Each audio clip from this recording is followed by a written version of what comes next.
Bonjour à tous, je m'appelle Mao, je fais partie de la communauté protestante et aujourd'hui je vais vous lire et vous analyser un petit peu le choix des 12 dans l'évangile selon saint Luc, des versets 12 à 16.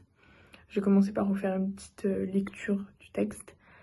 À cette époque-là, Jésus se retira sur la montagne pour prier. Il passa toute la nuit à prier Dieu. Quand le jour fut levé, il appela ses disciples et il en choisit parmi eux 12, auxquels il donna le nom d'apôtres.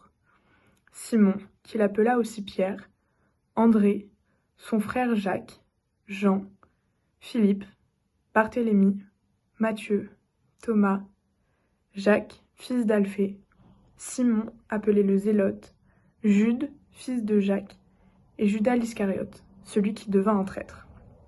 On commence ce texte avec la mention de la montagne, qui est, selon la tradition, un lieu plutôt propice pour rencontrer le Seigneur.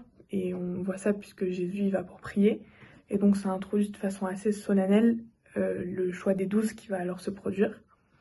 Pour ce qui est du nombre, ils sont 12 comme les tribus d'Israël, ce qui va renvoyer au royaume promis par Jésus. Pour ce qui est des noms, les évangiles s'accordent plutôt sur les noms des apôtres, même si l'évangile de Luc est celui qui fait un peu moins détail des relations entre les fratries et qui substitue quelques noms aux autres.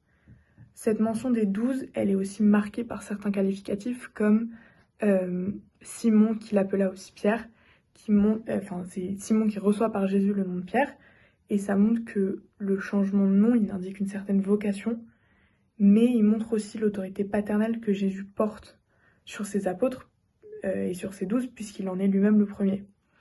Ces 12, ils vont être appelés et nommés comme les fils qui vont devoir devenir.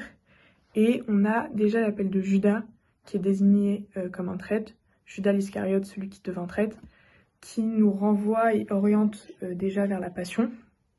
Ce choix des 12, on voit bien qu'il s'inscrit donc pas dans une volonté de conquête, mais plutôt dans une volonté de révélation.